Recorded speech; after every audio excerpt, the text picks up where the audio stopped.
We begin with the latest on US immigration policy. Google CEO Sundar Pichai has praised the role of immigrants in shaping the United States tech industry.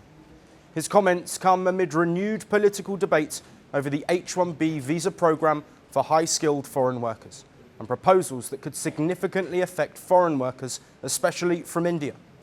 In an interview, Pichai said the contribution of immigrants to technology developments in the US has been phenomenal. He added that the US government understands it and that there remains a framework to bring in talented individuals even as the H-1B system faces scrutiny. Pichai noted the H-1B program has shortcomings, but said efforts are underway to address them. He said the government is making changes to fix gaps in the current system while still allowing companies to recruit skilled workers from abroad. If you look at the history of technology development, the contribution of immigrants to the sector has been nothing but phenomenal. I think there is a framework by which we all can still bring talented individuals. I think they are making changes to address some of the shortcomings in the current program. Pichai's commentary also reflects his own experiences.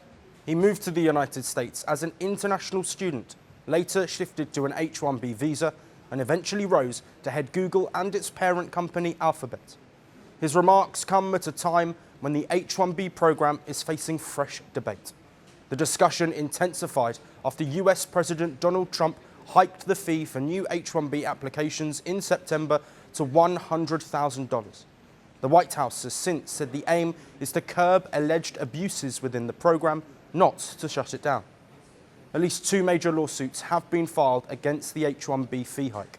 The Trump administration has said that it will fight these legal battles through. Meanwhile, earlier this month, Republican Congresswoman Marjorie Taylor Greene said she would introduce a legislation to completely eliminate the H-1B system. Her proposal would also end the pathway from H-1B status to permanent residency and require visa holders to leave the country once their validity expires. Her bill includes one exemption, a cap of 10,000 visas per year for medical professionals. The debate has major implications for Indian workers. Over the past several years, around 2/3 of all H-1B visas approved have gone to Indian nationals, owing to a large skilled workforce in STEM fields and deep employment ties with US technology sector. Any tightening of the program would affect thousands of Indian engineers, developers, researchers, and their family. Pichai has consistently defended the role of immigration in the US economy. In 2020, after the suspension of several work visa categories, he said immigration had contributed immensely to America's economic success and to the growth of companies like Google. The H-1B program has long been a central part of the US high-skilled workforce. Supporters view it as essential for meeting tech labour demands, while critics point to misuse and wage concerns.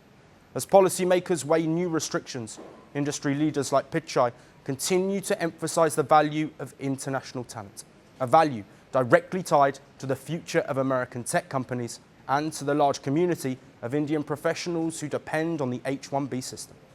And for more on this, we have with us Mitali Nikor, founder of Nikor Associates. She is an economist joining us live from New Delhi. Thank you very much for joining us, Mitali. Thank you, Joshua. Firstly, do these comments from a CEO of one of the world's largest companies have any significance within the Trump administration, specifically relating to immigration policy? So I think the first real point here is what kind of messaging is coming out of the Trump administration since the last, I would say, 6 to 8 months. At this point in time, we shouldn't just be looking at the most recent set of comments coming from one particular person, but literally what is the stand of the Republican Party. And I think it's very evident and clear that people are looking at this administration and saying, is it actually worth investing a few crores, as an Indian professional today, going in for a bachelor's and a master's degree? Will we actually get a job after, investing so much in the US education system? Or is it a better idea to go to some other country where education might be cheaper and also you might be able to get better jobs?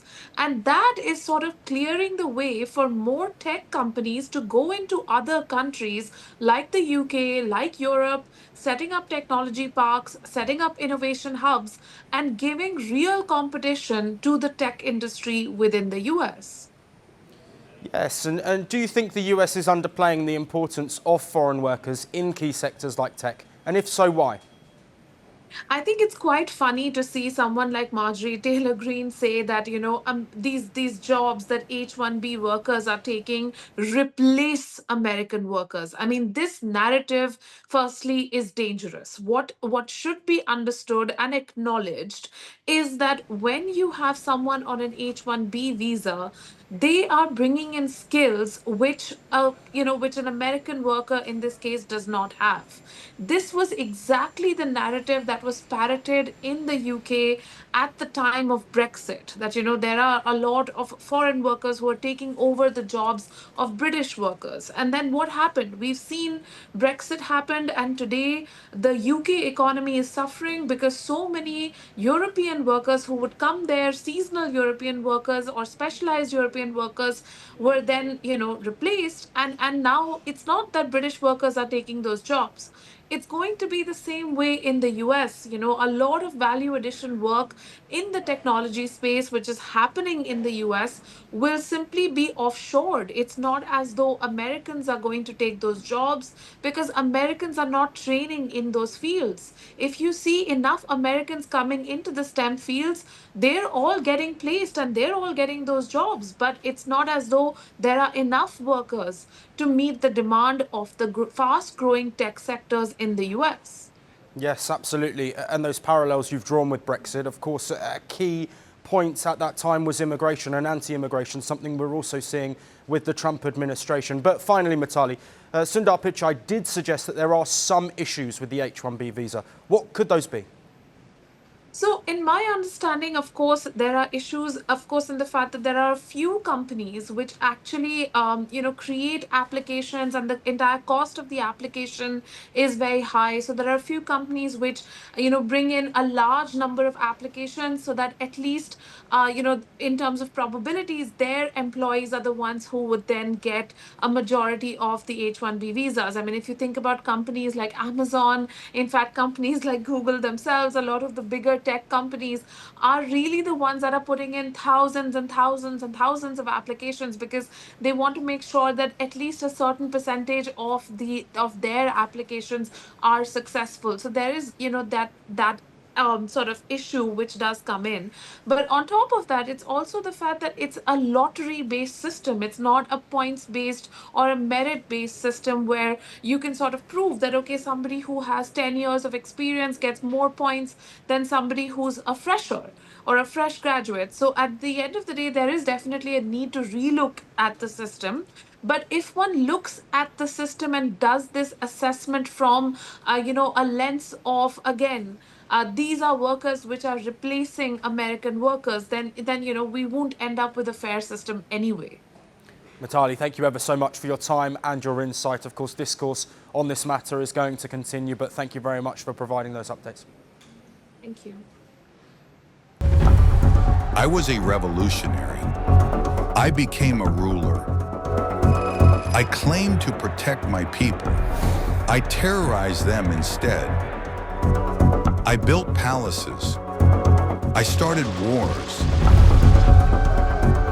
I lost everything. Some called me a defender of Arab pride. History remembers me as a dictator.